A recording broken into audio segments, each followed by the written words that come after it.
No quintal da minha avó. Poemas e memórias da diáspora afro-brasileira. Este livro é um quintal, aberto, fértil, cheio de voz, até quando está em silêncio. Aqui, o tempo se dobra como lençol no varal e se estica como conversa de fim de tarde. Cada capítulo é uma lembrança costurada com afeto, um conto que carrega cheiro de terra molhada, o som do rádio ligado e a força suave das mãos de uma avó que sabia o segredo da vida. Você está prestes a entrar em um território de memória e imaginação, onde a infância é raiz, a ancestralidade é bússola e o amor é ofício. É um livro sobre tradições que não cabem nos livros de história, mas cabem nas mãos de quem trança, planta, cozinha, cura. Um canto de saudade que não dói, mas ensina. Em tempos de velocidade e ruído, esta obra oferece escuta, pausa e encantamento. É sobre crescer no interior nordestino e entender o mundo a partir do quintal. É sobre Nia e tantas outras que aprendem a viver olhando para trás com respeito e para frente com coragem. Seja bem-vindo. Aqui, toda palavra é herança. Capítulo 1. Negalu.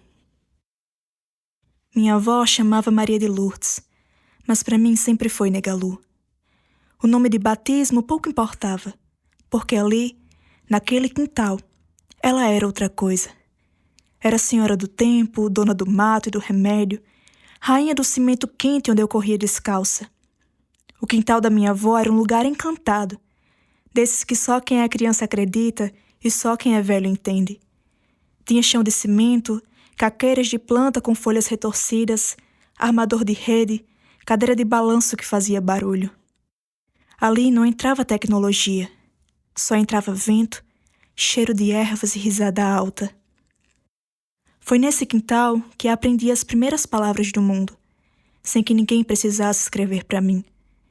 Minha avó não dizia de onde vinha tanta esperteza para curar dor com chá e sussurro, mas era ali, debaixo das folhas que eu sentia. Ela carregava nos olhos um saber que não cabia nas palavras. Quando eu ficava doente, ela vinha com um caldo quente e alguma folha que parecia ter vindo do outro lado da vida. Quando peguei catapora, ela preparou um banho de aroeira. Para cicatrizar e botar para fora o que não presta, dizia. Hoje eu entendo. Minha avó fazia benzimento sem reza decorada. Curava com mão e olho, como quem sabe que o corpo carrega memórias mais velhas que a cidade. Mas ela nunca falou da fé que trazia escondida no peito. Nunca contou sobre a força que vinha de longe, atravessando mar, corrente e história. O racismo silencia mais que boca. Cala espírito também. Racismo não mata só corpo. Mata história, mata fé, mata lembrança. É por isso que quando eu piso em qualquer chão de terra, sinto o arrepio que vem de dentro. É como se as plantas cochichassem para mim o segredo que ela não pôde contar. O quintal da minha avó foi meu primeiro terreiro, meu primeiro templo, meu primeiro livro aberto. E foi ali, com os pés descalços e os olhos atentos, que eu aprendi a ouvir a voz da ancestralidade, mesmo quando ela vem no silêncio. O dia em que a chuva veio visitar o quintal. Dizem que chuva é bênção, mas naquele dia ela veio como quem quer conversar. Acordei cedo e Negalu já estava sentada na cadeira de balanço, olhando pro Orum. O barulho das primeiras gotas batendo no cimento parecia tambor. Oxalá tá querendo falar, menina, ela disse, sem tirar os olhos do horizonte. Eu achei bonito ela dizer aquilo, como se a chuva fosse recado de santo. A gente ficou ali, quieta, enquanto o quintal ia ficando molhado e cheiroso, com aquele cheiro de terra que arrepia até quem não entende. Minha avó não falava muito quando chovia. Só mexia nas plantas, catava folha caída, aparava galho. Tudo com a calma de quem tem tempo, de quem sabe que viver também é esperar. O mundo lá fora corre. No quintal de Negalu, tudo aprende a esperar. Eu gostava de ver a água escorrendo pelos vasos de barro, fazendo caminhos que só ela sabia. Parecia que cada gota dançava. Nesse dia, ela me chamou perto e disse: "Tá vendo, menina? O quintal também precisa de banho. Não é só gente, não. Depois da chuva, tudo fica mais bonito. O que é sujeira vai embora. O que é raiz, fica."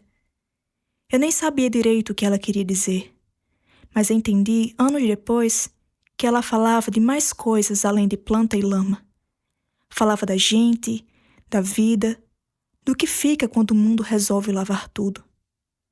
Aquela foi a primeira vez que eu quis ser chuva também, para limpar o que não presta e fazer florir o que tem raiz funda.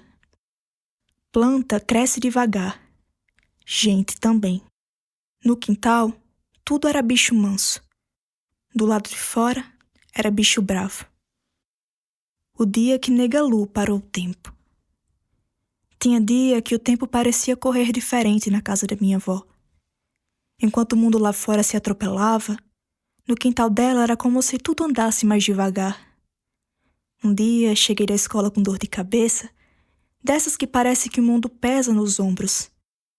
Antes que eu falasse qualquer coisa, Negalu já estava lá mexendo nas folhas, catando erva cidreira, camomila e mais umas folhas que nunca aprendi o nome. "Menina, deita ali na rede. Hoje tu tá precisando mais de um chá quente do que de remédio." Fiz o que ela mandou. A rede balançava e o barulho do fogo no fogareiro se misturava com o canto dos passarinhos do quintal. Enquanto esperava, olhava pro teto, pensando em tudo e em nada. Ela chegou com a xícara fumegando, mas antes de me dar, soprou 3 vezes em cima. Nunca soube por quê. Talvez para espantar o peso, talvez para abençoar o gole. Bebi devagar, e foi ali, no balanço suave da rede, que percebi. O chá não era só pra dor, era pra alma também. Minha avó sabia parar o tempo com uma folha e um fogo aceso. Ela me ensinou que às vezes, para curar, não precisa de pressa.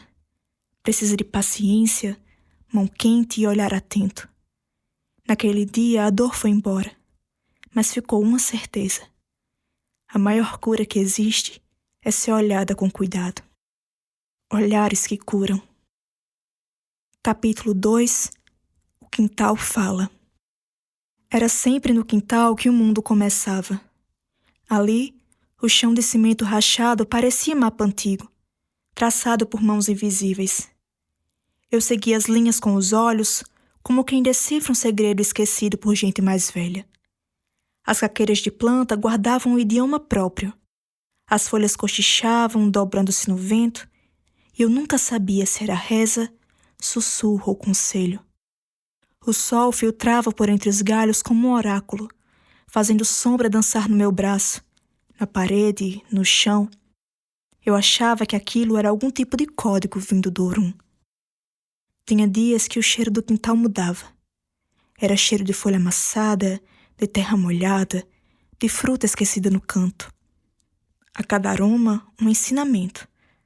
Para que serve o boldo, o que faz o arruda, como a água de chuva lava mais que só poeira.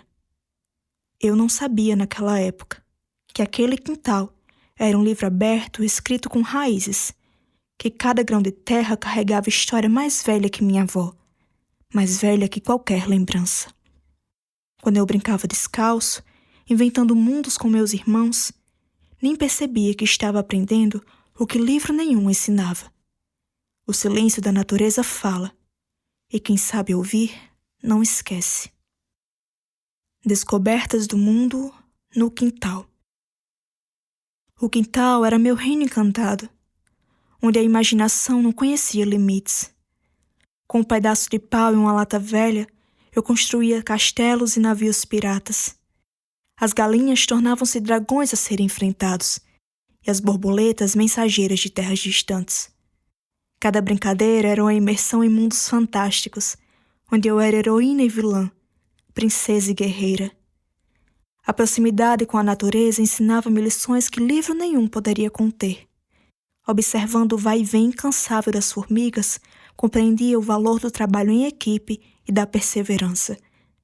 O desabrochar das flores mostrava-me a beleza dos ciclos da vida, enquanto o canto dos pássaros ao amanhecer renovava minha esperança em cada novo dia. Minha avó, com sua sabedoria silenciosa, incentivava essas descobertas. Ela sabia que o quintal era mais que um espaço físico.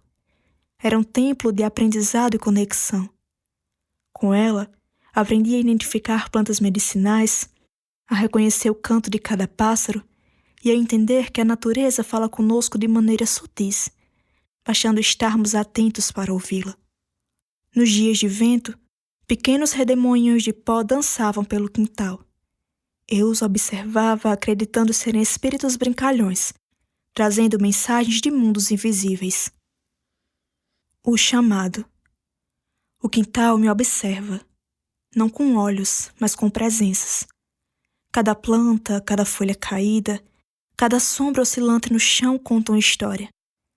Eu caminho descalça, sentindo a terra morna sob meus pés, como se Negalu tivesse pisado ali antes de mim, preparando o caminho. Me aproximo da aroeira, aquela mesma que minha avó usava nos banhos de cura. Passo os dedos sobre suas folhas e sem esforço elas me reconhecem. O cheiro sobe, invade o ar, e eu me lembro das vezes em que ela escolhia os galhos certos, soprava 3 vezes sobre a água quente e me entregava um chá com um olhar que dizia: confia, hoje é minha vez. Recolho as folhas, lembrando dos gestos dela. Lavo-as devagar como se purificasse memórias. A chaleira chia e o vapor se espalha como um canto antigo. Quando mergulho as folhas na água fervente, algo dentro de mim se dissolve também. O quintal respira comigo. As folhas secas se movem com o vento. O balanço range, o cheiro de terra molhada se mistura ao chá que ainda não provei. Sento-me na cadeira de balanço, como ela fazia, e observo. O quintal nunca foi só um quintal. Foi escola, templo, refúgio. Fecho os olhos e bebo chá.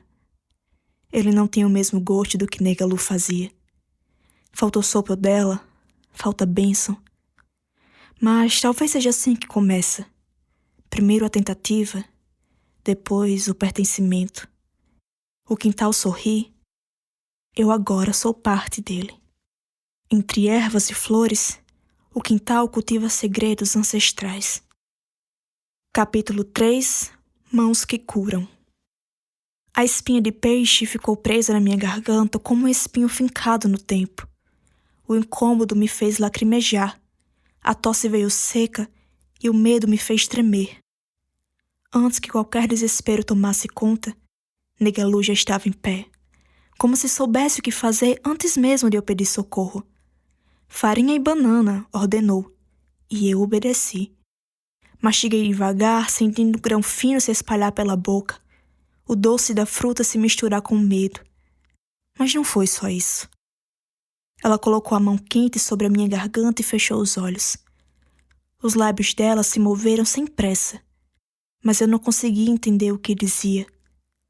Palavras escondidas entre os dentes, um sussurro antigo, uma língua que talvez nem fosse só dela. Meu peito acalmou e a espinha sumiu. Fiquei parada, esperando que ela me explicasse o que tinha feito. Mas tudo que me deu foi um sorriso pequeno, como quem guarda um segredo. O tipo de coisa que não se ensina com palavras. O tipo de coisa que só se aprende vivendo. Negalu sabia.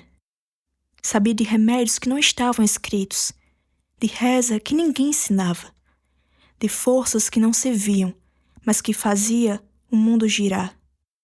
No silêncio do quintal, ela carregava séculos de conhecimento, como um livro aberto que poucos sabiam ler. Eu queria perguntar se era milagre, se era só fé, se era coisa que vinha de dentro. Mas antes que eu dissesse qualquer coisa, ela já tinha se virado para cuidar das plantas, como se curar fosse tão natural quanto regar a terra seca. Lambedor para corpo e alma. A casa estava abafada, um calor estranho que não vinha só do sol. Meu corpo ardia, pesado, Um suor frio escorria na nuca. Eu estava doente. Negalu nem perguntou nada. Tocou minha testa com o dorso da mão, medindo a febre do jeito que só ela sabia. É coisa pouca, disse, mas saiu apressada, mexendo nas ervas do quintal. No fogão, o cheiro do hortelã grossa se misturava ao açúcar derretendo devagar. O líquido escuro borbulhava e ela mexia com calma, como quem cozinha um feitiço. Eu via as mãos dela segurando a colher de pau, dedos marcados pelo tempo, os mesmos que tantas vezes trançaram meu cabelo, e agora preparavam cura. Vem cá, me chamou. O lambedor escorria grosso pela colher, doce e quente. Engoli devagar, sentindo descer rasgando o peito, abrindo espaço para a respiração voltar leve. Agora, deita e dorme um pouco. Deitei na rede, embalada pelo cheiro das ervas e pelo som das folhas balançando lá fora. O corpo foi esfriando, a cabeça ficou leve. Dormi ouvindo a voz da minha avó cantarolando baixinho uma canção que eu não conhecia, mas que soava como um abraço. Naquela noite, acordei sem febre e, de alguma forma, mais inteira. Não sei se foi o lambedor, a reza murmurada, ou o simples fato de saber que existia alguém que conhecia os caminhos da cura antes mesmo que a doença chegasse. Mas sei que ali, no quintal da minha avó, ninguém adoecia sozinho. As mãos que me ensinaram. Vó, como que a senhora aprendeu a fazer essas coisas? Esses chás, esses lambedores, isso tudo? Ela mexeu a colher de pau numa panela de barro, onde as folhas de guaco e hortelã dançavam no calor da água. O cheiro já enchia a cozinha. Foi minha mãe que me ensinou. Aprendi tudo vendo, ouvindo e sentindo. Mas a senhora era pequena ainda? Pequenina, igual a você quando começou a brincar com as panelinhas de barro ali no quintal. Ela riu. Um riso fundo, cheio de passado. Naquele tempo não tinha remédio de farmácia fácil, não. Minha mãe, tua bisa, era benzedeira. O povo vinha de longe para pedir ajuda. Às vezes com febre, dor no peito, menino com quebrante. Ela olhava nos olhos e já sabia o que fazer. Pegava as folhas no fundo do quintal, soprava 3 vezes e começava a benzer. E ela te ensinou tudo? Tudo não. O que ela sabia era tanto que nem dava para ensinar tudo com palavra. Ela me mostrava. Dizia, Lourdinha, preste atenção que o saber da terra não se guarda em livro. Se guarda no corpo. E eu ficava ali, com os olhos arregalados, ouvindo, sentindo, cheirando as folhas, testando o amargo na língua. Ela parou de mexer o chá, olhou pela janela do fogão. Um dia, teve uma mulher que chegou em casa chorando. O filho dela não comia, só chorava, estava magro que só. Minha mãe mandou ferver folha de malvarisco, mel de engenho e raspinha de casca de laranja, e deu para o menino no colo dela. No outro dia, ele acordou brincando. E a senhora viu tudo? Vi, e nunca esqueci. Mas não foi só o chá que curou aquele menino.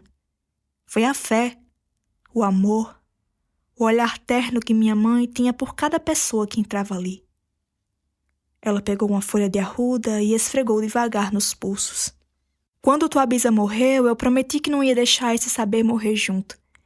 Fui plantando as mesmas ervas, as mesmas orações, os mesmos gestos. E olha só, agora tem você me perguntando como faz. Fiquei em silêncio. Senti um calor estranho no peito, como se a resposta para algo que eu nem tinha perguntado ainda tivesse acabado de chegar.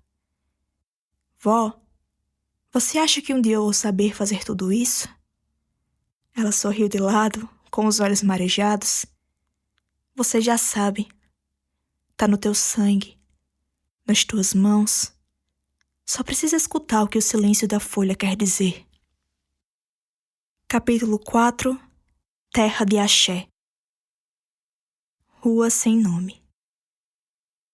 Antes do mundo ter senha de Wi-Fi, o meu tinha cheiro de terra molhada e som da panela do fogo a lenha. Antes de ter perfil em rede social, eu tinha apelido dado por vizinho. E antes de conhecer a palavra tela, eu conhecia a palavra tempo. Na rua de casa, o tempo passava devagar. Era o tempo de pedir para brincar na calçada, o tempo de fazer da tampa da panela um volante, o tempo de correr de chinelo na mão e brincar de pique-esconde até o céu ficar roxo. Tinha a casa da minha avó, que era um planeta à parte. Lá eu era dona de supermercado, escritora, cientista das misturas do mato, artista de circo com cabo de vassoura, cantora. As capas dos DVDs antigos viravam computadores. As pedrinhas no chão, moeda. A criatividade era o único investimento que a gente precisava para ser feliz. Eu acreditava mesmo que um dia a galinha ia botar um ovo de ouro. E ficava plantada esperando, sentada num toquinho de madeira, com a mão suja de terra e um sorriso banguela. Tinha banho de chuva que não era só banho. Era um ritual de purificação. Era risada alta, cabelo grudado na testa e o corpo todo arrepiado de alegria. Meu avô me ensinou a plantar cebolinha, hortelã e coentro. Com ele aprendi a esperar. Aprendi que as coisas boas demoram, mas florescem. Na infância, a vida era em comunidade. A gente se conhecia pelo nome e pela gargalhada. Brigava, se resolvia e voltava a brincar. Tudo em menos de uma tarde. Naquela época, o tempo era um senhor bondoso. E eu era só uma menina de pé no chão, com o mundo inteiro dentro do quintal. Tinha uma rua que nem nome tinha, mas todo mundo sabia onde era. Era ali, na curva do tempo, onde a infância fazia morada. O chão batido levantava poeira e liberdade. A gente jogava amarelinha desenhada com carvão. E o mundo se dividia entre pé com chinelo e pé no chão. A campainha da minha casa era o grito da vizinha. Nia! Tua mãe disse que pode brincar! E lá ia eu, correndo como se fosse para um baile, mas era só para a rua, onde toda brincadeira era festa. Tinha pique-bandeira, elástico, passanel e casinha de papelão. Tinha um menino da casa da frente que sempre roubava no jogo. Tinha a menina da esquina que fazia as melhores bonecas de sabugo. E tinha a gente, coletivo de criança inventando o próprio universo. No fim da tarde, alguém passava vendendo picolé. A gente juntava moeda de todo mundo para comprar um. E era assim, a partilha vinha antes do sabor. Às vezes chovia e ninguém queria entrar. Brincar de escorregar na lama era melhor que qualquer brinquedo caro. E quando caía, levantava com o corpo sujo e o riso limpo. A gente cresceu sem celular, mas com memória cheia. Com poucos registros em foto, mas muitas histórias na alma.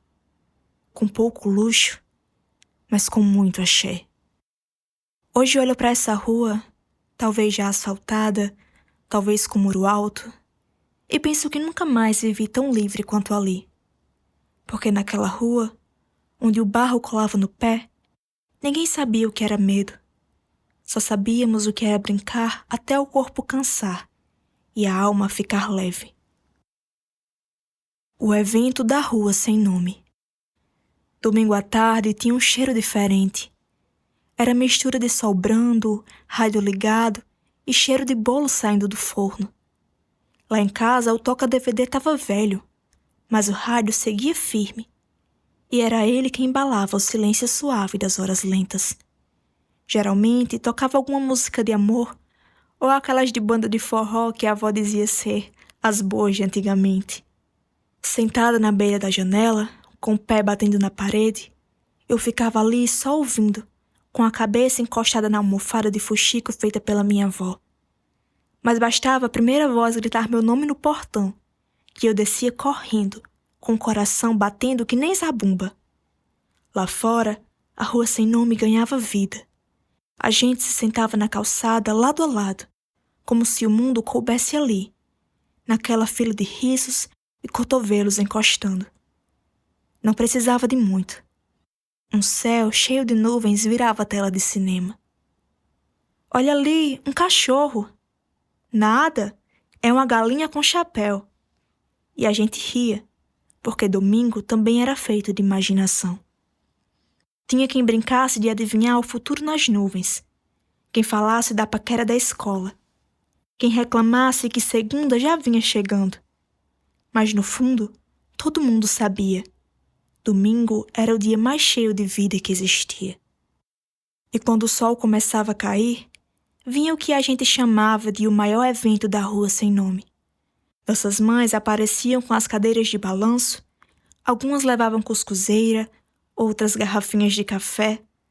A mesa era improvisada, com o que tivesse, mas o baralho estava sempre novo de tanto uso. A gente chupava cana com os dedos melados. Os risos atravessavam a rua e às vezes aparecia até um vizinho com cadeira de plástico para se juntar. No fim da noite, já com o corpo mole de tanto brincar, eu voltava para dentro, abraçada pelo cheiro de mugunzá com canela que a avó fazia para encerrar o dia. Tomava um chá de capim santo quente, ouvia um benzimento baixinho vindo do quarto dela e me entregava ao sono leve de quem foi feliz demais. Porque ali, naquela rua sem nome, tudo tinha nome. Amor, amizade, comunhão. E mesmo sem saber, eu era herdeira de um tempo sagrado. Dormia sorrindo, sabendo que amanhã era segunda, mas a gente ia se encontrar de novo. No mesmo chão, na mesma calçada, com o mesmo céu de sempre. Capítulo 5. As mãos que sonham juntos. Era sempre no cair da tarde. O vento entrava pela janela da cozinha, espalhando o cheiro do óleo de babosa com alecrim. Eu sentava no banquinho de madeira, aquele baixinho quase no chão, e vó Negalu vinha com os potes, a escova, a toalha e aquele olhar paciente de quem entendia que cuidar é mais do que tocar, é sentir. Ela começava separando o cabelo com um pente de dente largo. Os dedos dela sabiam o caminho. Sabiam das dores escondidas no couro cabeludo. Às vezes eu reclamava do puxão. Mas ela dizia, quem quer crescer precisa aprender a aguentar os fios se ajeitando. Enquanto trançava meu cabelo, trançava também histórias. Contava da vida na roça, das festas de São João que iam até o sol raiar, das vezes em que a mãe dela, minha bisa, benzia as crianças com ramos de arruda e enterrava a placenta no pé de pau para garantir raiz forte. Eu, com os olhos no futuro, dizia que queria viajar o mundo, ver neve, falar outras línguas, fazer filmes, conhecer mares. E ela respondia sem pressa, vai, minha filha, vai longe, mas nunca esquece de quem te ensinou a plantar o pé no chão. O barulho do pente era quase uma cantiga, e o cheiro dos óleos se misturava com o cheiro de café que vinha do fogão. Às vezes eu chorava baixinho, sem saber por quê. Acho que era emoção demais para uma menina só. E vó dizia, chora, chora mesmo. Chorar também é regar. No fim, ela trançava até o fim. Prendia com um lacinho de fita e passava as mãos sobre minha cabeça como quem sela um destino. Dizia, pronto, agora vai viver teus sonhos, mas leva tua raiz contigo. E assim, com as mãos dela, Oxalá trançava meus caminhos, e eu seguia forte e leve, pronta para ser o que eu quisesse, porque já sabia de onde vinha. Mãos que cuidam. Era dia de mutirão no sítio. Nem precisava chamar. Bastava a fumaça da lenha subir no ar, o cheiro de feijão na panela, e logo vinham chegando um a um, com enxadas nos ombros, panos na cabeça, mãos calejadas e corações generosos. As crianças corriam entre as árvores, os homens desmatavam o canto da roça, As mulheres plantavam mudas de ervas ao lado do canteiro de macaxeira. Tudo em harmonia, sem ninguém mandar. Era o tempo que guiava, o sol dizendo quando parar, a brisa lembrando quando respirar. Minha avó caminhava devagar pela terra, descalça, com a barra da saia suja de barro. Se abaixava como quem conversava com as folhas. Terra molhada aceita melhor os segredos, ela dizia. Enquanto cuidava dos pés de alfavaca, me ensinava a reconhecer os sinais da natureza. O canto do sabiá que anuncia chuva, a lua minguante que não serve para plantar, o silêncio do chão que acolhe o que é dito de coração limpo. Na hora do almoço, a mesa era chão, panos estendidos, pratos compartilhados, gargalhadas abertas como uma estrada de barro ali perto. Era bonito ver. Mãos que colhem, mãos que cozinham, mãos que dividem, mãos que cuidam. E no fim do dia, antes de o sol ir embora, todos se sentavam em roda. A avó vinha com seu caderno de folhas soltas.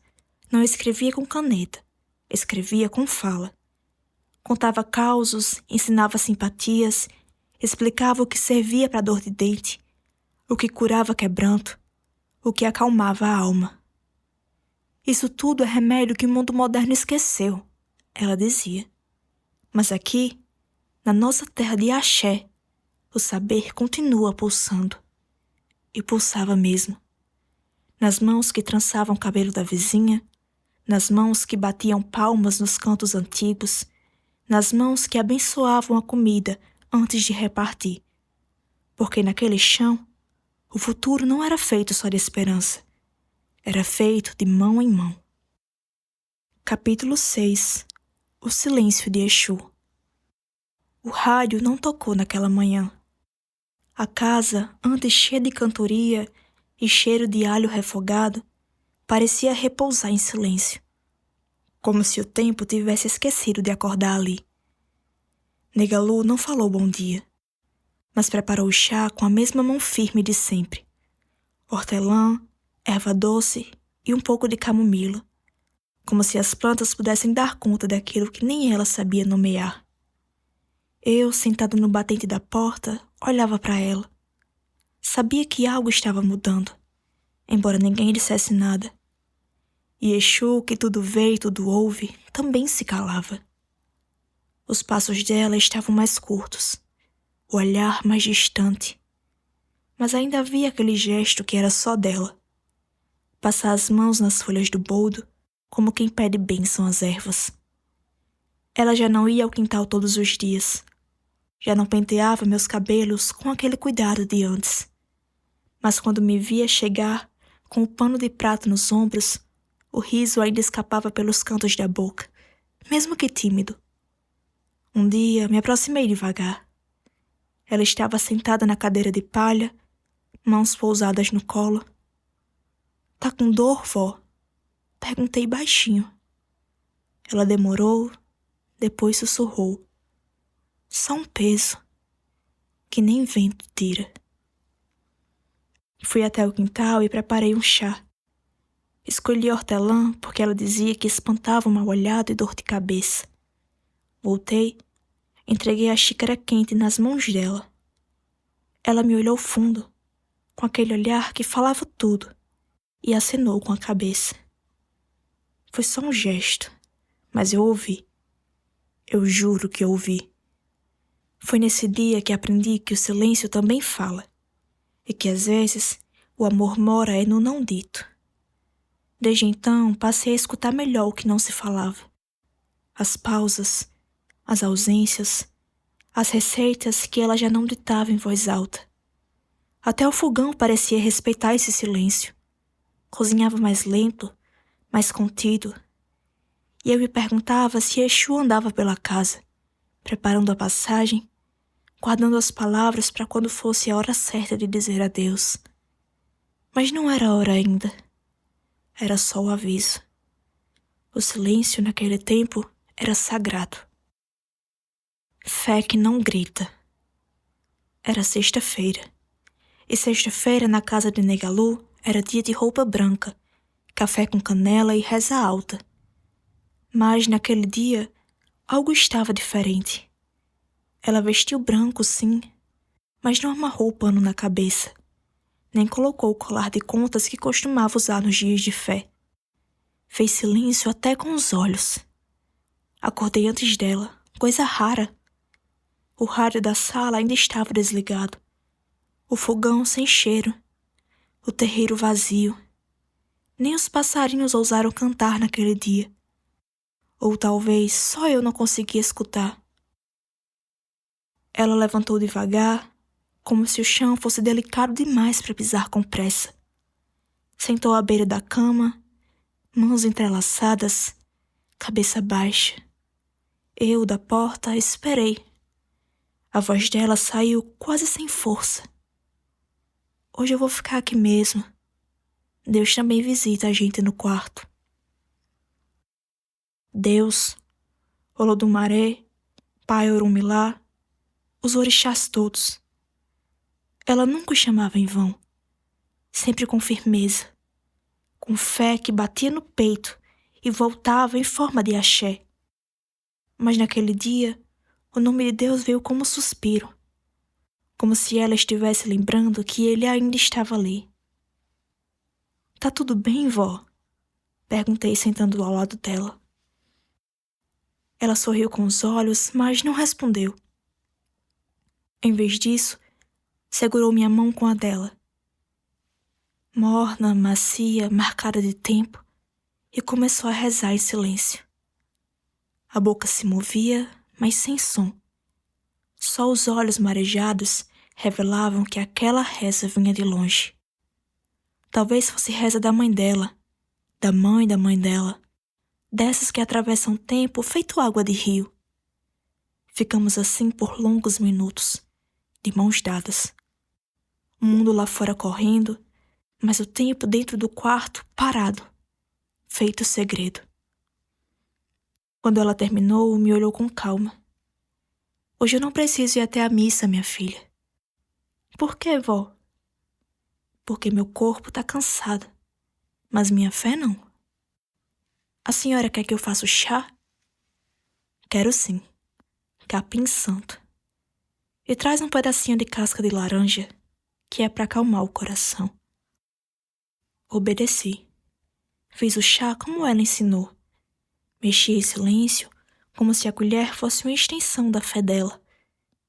Quando levei até ela, seus olhos brilharam. Tá vendo? Já sabe cuidar. Sorri mesmo com um nó na garganta.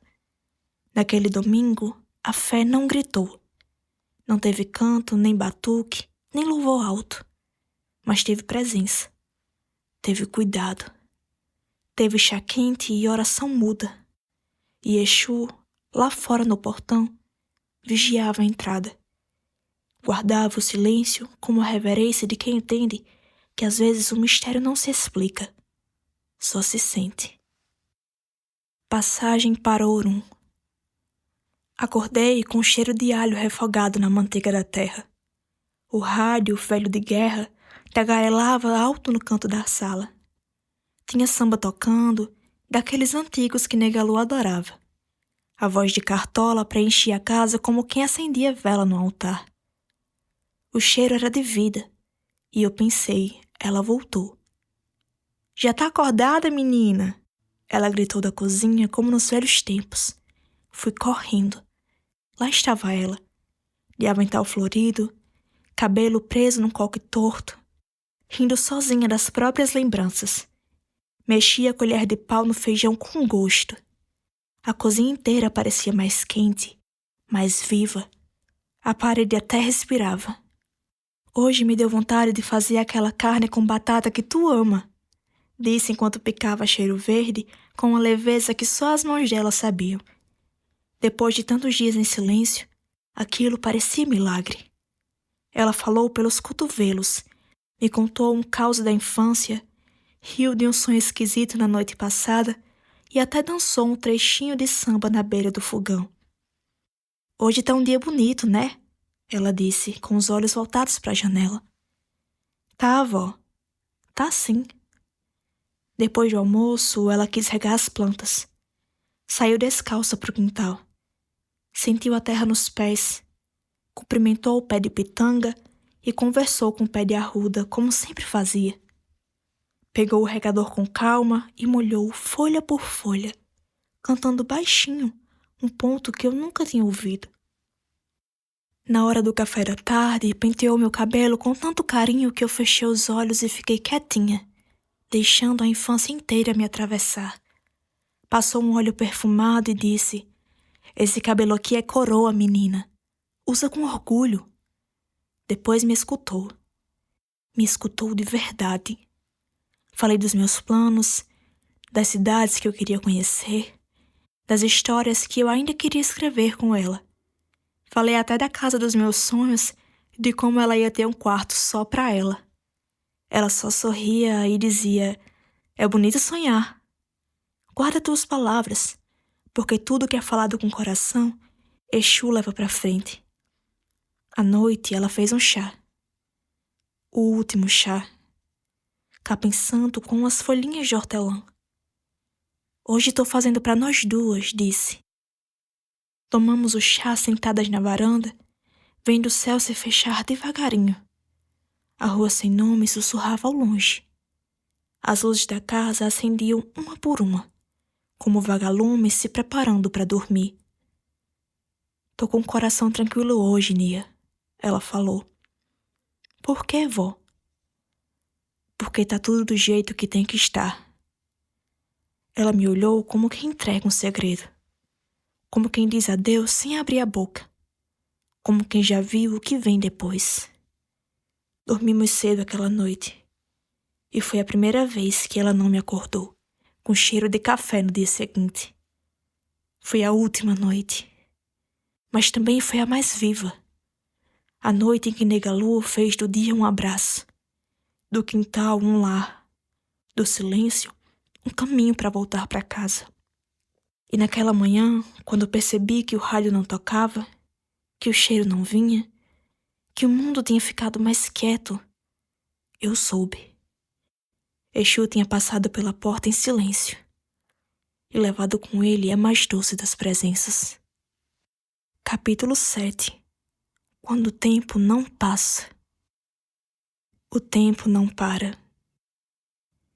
Tem dias que o tempo simplesmente não passa. Ou melhor, tem dias que ele passa e a gente nem vê.